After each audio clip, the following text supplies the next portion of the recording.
ಕೇಂದ್ರೇ ದೇವಗುರೌ ಲಗ್ನಚಂದ್ರಾದ್ವ ಶುಭದೃಕ್ಯುತೆ ನೀಚಾಸ್ತರಿಷ್ಟಗೃಹಹೀನ ಯೋಗಾಯಂ ಗಜಕೇಸರಿ.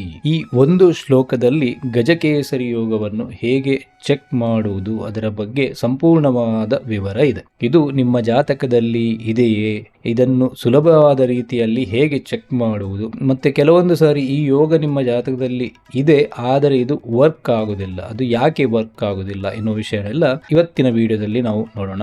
ನೀವು ನಿಮ್ಮ ಅಥವಾ ನಿಮ್ಮ ಕುಟುಂಬಿಕರ ಜಾತಕವನ್ನು ರೆಡಿ ಮಾಡಿ ಇಟ್ಕೊಳ್ಳಿ. ನಾನು ಅತ್ಯಂತ ಸುಲಭವಾಗಿ ಇದನ್ನು ನೋಡುವುದು ಹೇಗೆ ಅಂತ ತಿಳಿಸಿಕೊಡುತ್ತೇನೆ. ನೋಡಿ, ಮೊದಲಿಗೆ ನಮಗೆ ನೀವು ಯಾವುದೇ ರಾಶಿ ಚಕ್ರ ಓಪನ್ ಮಾಡಿ ನೋಡಿದರೂ ಈ ಥರ 12 ರಾಶಿಗಳು ನಿಮಗೆ ಸಿಗುತ್ತದೆ. ಈ ಮೇಷ ರಾಶಿ ಎನ್ನುವುದು ಇಲ್ಲೇ ಇರ್ತದೆ. ನೀವು ನಿಮ್ಮ ಜಾತಕ ನೋಡಿ, ಬೇರೆಯವರ ಜಾತಕ ನೋಡಿ, ಇದು ಇಲ್ಲೇ ಇರ್ತದೆ. ಕಟಕ ರಾಶಿ ಎನ್ನುವುದು ಇಲ್ಲೇ ಇರ್ತದೆ, ಮಕರ ರಾಶಿ ಎನ್ನುವುದು ಇಲ್ಲೇ ಇರ್ತದೆ. ಆದರೆ ಏನು ಬದಲಾಗುತ್ತದೆ ಅಂದರೆ ಅವರ ನಿಮ್ಮ ಜಾತಕಕ್ಕೆ ಲಗ್ನ ಬದಲಾಗ್ತಾ ಇರ್ತದೆ. ಲಗ್ನ ಅಂದರೆ ಅಸೆಂಡೆಂಟ್ ಅಂತ ಹೇಳ್ತಾರೆ, ಇಲ್ಲವೇ ಈ ಥರ 2 ಗೆರೆ ಎಳಿತಾರೆ, ಅದನ್ನು ಕೂಡ ಲಗ್ನ ಅಂತ ಕರೀತಾರೆ. ಸ್ಟೆಪ್ 1 ಬಂದು ನಿಮ್ಮ ಅಸೆಂಡೆಂಟ್ ಯಾವುದು, ಲಗ್ನ ಯಾವುದು ಎನ್ನುವುದನ್ನು ನೀವು ಮೊದಲು ನೋಡಬೇಕು. ಫಾರ್ ಎಕ್ಸಾಂಪಲ್, ಕಟಕ ರಾಶಿ ನಿಮ್ಮ ಲಗ್ನ ಆಗಿದ್ದಾಗ ಅದು 1ನೇ ಮನೆ.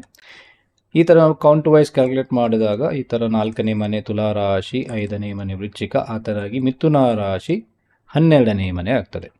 ಇದೇ ಥರ ಇನ್ನೊಂದು ಮಕರ ರಾಶಿನ ಲಗ್ನ ಅಂತ ತಗೊಂಡ್ರೆ ಈ ಥರ ಧನು ರಾಶಿ ಎನ್ನುವುದು 12ನೇ ಮನೆ ಆಗ್ತದೆ. 2, 3, 4 ಅಂತ ಹೇಳಿ. ಓಕೆ, ಇದು ಫಸ್ಟ್ ಸ್ಟೆಪ್, ಲಗ್ನವನ್ನು ನೋಡೋದು. ಈಗ ನಾವು ಶ್ಲೋಕದ ವಿವರದ ಬಗ್ಗೆ ಹೋಗುವುದಾದರೆ, ಕೇಂದ್ರೇ ದೇವಗುರು ಅಂದರೆ ಗುರು, ಈ ಜುಪಿಟರ್ ಗುರು ಈ 1ನೇ ಮನೆ ಅಥವಾ 4ನೇ ಮನೆ ಅಥವಾ 7ನೇ ಮನೆ ಅಥವಾ 10ನೇ ಮನೆಯಲ್ಲಿ ಇರಬೇಕು. ಆವಾಗ ಗಜಕೇಸರಿ ಯೋಗ ಆಗ್ತದೆ. ಎಲ್ಲಿಂದ? ಒಂದು ಲಗ್ನ ಚಂದ್ರಾದ್ವ ಅಂತ ಶ್ಲೋಕ ಹೇಳ್ತದೆ. ಅಂದರೆ ಲಗ್ನದಿಂದ ಕೂಡ ನೋಡಬೇಕು.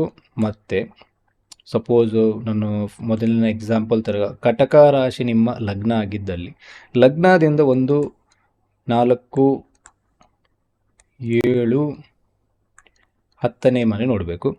ಇದು ಒಂದು. ಇನ್ನೊಂದು, ನಿಮ್ಮ ಜಾತಕದಲ್ಲಿ ಚಂದ್ರ ಎಲ್ಲಿದ್ದಾನೆ ನಿಮ್ಮ ಜನ್ಮರಾಶಿಯಿಂದ.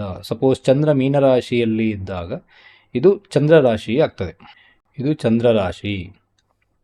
ಮತ್ತು ನಾವು ಇಲ್ಲಿಂದ ಪುನಃ ಕೌಂಟ್ ಮಾಡಬೇಕು. ಇದು ಚಂದ್ರ ರಾಶಿ ಇರುವುದು 1ನೇ ಮನೆ, 2ನೇ ಮನೆ, 3ನೇ ಮನೆ, ಹಾಗೆ 4ನೇ ರಾಶಿ ಎನ್ನುವುದು ಕೇಂದ್ರ ಸ್ಥಾನ, 7ನೇ ರಾಶಿ ಕನ್ಯಾ, 10ನೇ ರಾಶಿ ಧನು.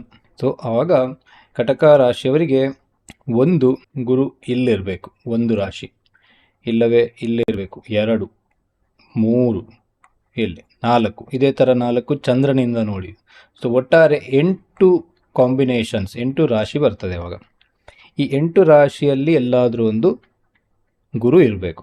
ಇದು ಸರ್ವೇ ಸಾಮಾನ್ಯ, ತುಂಬ ಜನರ ಜಾತಕದಲ್ಲಿ ಈ ಥರದ ಕಾಂಬಿನೇಷನ್ ನಮಗೆ ನೋಡಲಿಕ್ಕೆ ಸಿಗ್ತದೆ. ಆದರೆ ಇಷ್ಟಕ್ಕೆ ನಾವು ಗಜಕೇಸರಿ ಯೋಗ ಅಂತ ಹೇಳಲಿಕ್ಕೆ ಆಗೋದಿಲ್ಲ. ಶ್ಲೋಕವನ್ನು ಮುಂದೆ ನೋಡಿದಾಗ ನೀಚಾಸ್ತರಿಗ್ರಹಹೀನ ಅಂತ ಬರ್ತದೆ. ನೀಚಾಸ್ತರಿಗ್ರಹಹೀನ ಅಂದರೆ, ನೀಚ ಅಂದರೆ ಡಿಬಿಲಿಟೇಷನ್ ಸೈನ್ ಅಂತ. ಡಿಬಿಲಿಟೇಷನ್ ಸೈನ್ ಅಂದರೆ ಗುರುಗ್ರಹಗೆ ಈ ಮಕರ ರಾಶಿ ಎನ್ನುವುದು ನೀಚ ಸ್ಥಾನ. ಇಲ್ಲಿ ಏನಾದರೂ ಗುರು ಇದ್ದಲ್ಲಿ ಈ ಯೋಗ ಇಲ್ಲ. ಇದು ಒಂದು. ಅಸ್ತ ಅಂದರೆ ಸೂರ್ಯ ಮತ್ತು ಗುರು ಒಂದೇ ರಾಶಿಯಲ್ಲಿ ಒಟ್ಟಿಗೆ ಇದ್ದಾರೆ, ಮತ್ತು ಅವರು ತುಂಬ ಕ್ಲೋಸ್ ಇದ್ದಾರೆ ಡಿಗ್ರಿ ವೈಸ್ ನೋಡಿದಾಗ. ಸಪೋಸ್ ಸೂರ್ಯ 15 ಡಿಗ್ರಿ, ಗುರು 16 ಡಿಗ್ರಿ ಇದ್ದಾಗ ಡಿಫ್ರೆನ್ಸ್ ಜಸ್ಟ್ 1 ಡಿಗ್ರಿ ಇರ್ತದೆ. ಅಲ್ಲಿ ಈ 1 ಡಿಗ್ರಿ ಡಿಫ್ರೆನ್ಸ್ ಇದ್ದಾಗ ಗುರು ಕಂಪ್ಲೀಟಾಗಿ ಅಸ್ತಂಗತನಾಗ್ತಾನೆ. ಅಸ್ತಂಗತನಾಗುವುದು ಎಂದರೆ ಸೂರ್ಯನ ಶಾಖ ತುಂಬ ಜಾಸ್ತಿ, ಮತ್ತು ಅವನು ಗ್ರಹಗಳ ರಾಜ.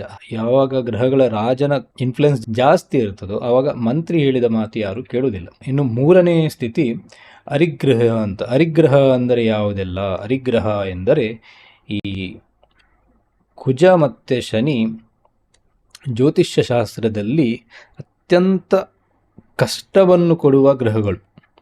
ಇವರ ಜೊತೆ ಗುರು ಇದ್ದಾಗ ಈ ಗಜಕೇಸರಿ ಯೋಗ ಫಲವನ್ನು ಕೊಡುವುದಿಲ್ಲ. ಸಂಸ್ಕೃತದ ಶ್ಲೋಕಗಳೇ ಹೀಗೆ. 1 ಲೈನ್ ಶ್ಲೋಕ ಇದ್ದರೂ ಕೂಡ ಅದನ್ನು ಎಕ್ಸ್ಪ್ಲೇನ್ ಮಾಡಲಿಕ್ಕೆ ಒಂದು 5 ನಿಮಿಷ ಬೇಕಾಗ್ತದೆ. ಸೊ ಇದು ಅರ್ಥ ಆಗಲಿಲ್ಲ ಆದರೆ ನೀವು ಈ ವಿಡಿಯೋವನ್ನು ಪುನಃ ಪುನಃ ನೋಡಿ, ಇದು ಅರ್ಥ ಆಗ್ತದೆ, ಅಷ್ಟೇನು ಕಷ್ಟದ ಕಾಂಬಿನೇಷನ್ ಏನಲ್ಲ. ನೀವು ಇವಾಗ ನಿಮ್ಮ ಜಾತಕ ಚೆಕ್ ಮಾಡಿದ್ದೀರಾ, ಈ ತರದ ಕಾಂಬಿನೇಷನ್ ನಿಮ್ಮಲ್ಲಿ ಇದೆ, ಯಾವ ತರದ ಫಲ ನಿಮಗೆ ಸಿಗುತ್ತದೆ, ಇದು ತುಂಬಾ ಇಂಪಾರ್ಟೆಂಟ್. ಫಲದ ಶ್ಲೋಕದಲ್ಲಿ ತೇಜಸ್ವಿ, ಧನವಾನ್, ಮೇಧಾವಿ, ಗುಣಸಂಪನ್ನು, ರಾಜಪ್ರಿಯಕರು ಅಂತ ಇದೆ. ಒಂದೊಂದಾಗಿ ನೋಡುವುದಾದ್ರೆ ತುಂಬಾ ತೇಜಸ್ವಿ ಆಗಿರ್ತೀರಾ, ನೀವು ಒಂಥರ ಮೆಜೆಸ್ಟಿಕ್ ಲಿವಿಂಗ್ ಇರ್ತದೆ. ಇನ್ನು ಧನವಂತರು ಅಂದರೆ ಎಲ್ಲರಿಗೂ ಗೊತ್ತಿದೆ, ಸಂಪತ್ತು, ಹಣ ಎಲ್ಲ ಬರ್ತದೆ. ಇನ್ನು ಮೂರನೇದಾಗಿ ಮೇಧಾವಿ, ಗುರು ಜ್ಞಾನದ ಕಾರಕ. ಹಾಗಾಗಿ ಈ ಥರ ಕಾಂಬಿನೇಷನ್, ಈ ಥರ ಯೋಗ ಇದ್ದವರಿಗೆ ಜ್ಞಾನ ತುಂಬ ಚೆನ್ನಾಗಿರ್ತದೆ. ನೆಕ್ಸ್ಟ್ ಗುಣಸಂಪನ್ನು, ಒಳ್ಳೆಯ ನಡತೆ ಇರುತ್ತದೆ. ಹಾಗೂ ರಾಜಪ್ರಿಯಕರು ಅಂದರೆ ರಾಜನಿಗೆ ಅತ್ಯಂತ ಇಷ್ಟವಾದ ವ್ಯಕ್ತಿ, ರಾಜ ಸಂಬಂಧ ಇರ್ತದೆ. ಆದರೆ ಈಗಿನ ಕಾಲದಲ್ಲಿ ರಾಜರು ಇಲ್ಲ, ಅದರ ಅರ್ಥ ನೀವು ಯಾರೋ ಪೊಲಿಟಿಷಿಯನ್ಗೆ ತುಂಬ ಕ್ಲೋಸ್ ಆಗಿರ್ಬೋದು, ಇಲ್ಲವೇ ಹೈ ರ್ಯಾಂಕಿಂಗ್ ಆಫೀಸರ್ಗೆ ತುಂಬ ಕ್ಲೋಸ್ ಆಗಿರ್ಬೋದು, ಇಲ್ಲವೇ ನಿಮಗೆ ತುಂಬ ಪವರ್ಫುಲ್ ವ್ಯಕ್ತಿಯ ಒಂದು ಟಚ್ ಇರ್ಬೋದು, ಅಟ್ಯಾಚ್ ಇರ್ಬೋದು. ಈ ಥರವಾದ ಫಲ ಗುರುವಿನಿಂದ ಇದೆ. ನಿಮ್ಮ ಜಾತಕದಲ್ಲಿ ನಿಮಗೆ ಯಾವ ಥರ ಫಲ ಇದೆ ಎನ್ನುವುದು ತುಂಬ ವಿಷಯದ ಮೇಲೆ ಡಿಪೆಂಡ್ ಆಗ್ತದೆ. ಅದೇ ನೀಚ ಹಸ್ತ ಆಗಿರಬಾರ್ದು, ಹರಿಗ್ರಹದಲ್ಲಿ ಇರಬಾರ್ದು. ಇನ್ನು ಗುರು ತುಂಬ ಪವರ್ಫುಲ್ ಆದರೆ ಇಷ್ಟರವರೆಗೆ ಹೇಳಿದೆಲ್ಲ ಫಲಗಳು ಆ ದಶಾಭುಕ್ತಿಯಲ್ಲಿ ಸಿಗ್ತದೆ. ಇದು ತುಂಬ ಇಂಪಾರ್ಟೆಂಟ್. ಯಾವುದೇ ಒಂದು ಯೋಗ ವರ್ಕ್ ಆಗಬೇಕಂದರೆ ಆ ಯೋಗದ ಗ್ರಹದ ದಶಾಭುಕ್ತಿ ಬರಬೇಕು. ಕ್ರೂರ ಗ್ರಹಗಳ ದೃಷ್ಟಿ ಇರಬಾರ್ದು, ಮತ್ತೆ ಗುರು ಬಲಿಷ್ಠವಾಗಿರಬೇಕು. ಇಷ್ಟೆಲ್ಲ ಇದ್ದಾಗ ಗಜಕೇಸರಿಯ ಫಲ ನಿಮಗೆ ಸಿಗುತ್ತದೆ. ಈ ವಿಡಿಯೋವನ್ನು ಪೂರ್ತಿಯಾಗಿ ನೋಡಿದ್ದಕ್ಕೆ ಧನ್ಯವಾದಗಳು. ಸರ್ವೇ ಭವಂತು ಸುಖಿನಃ.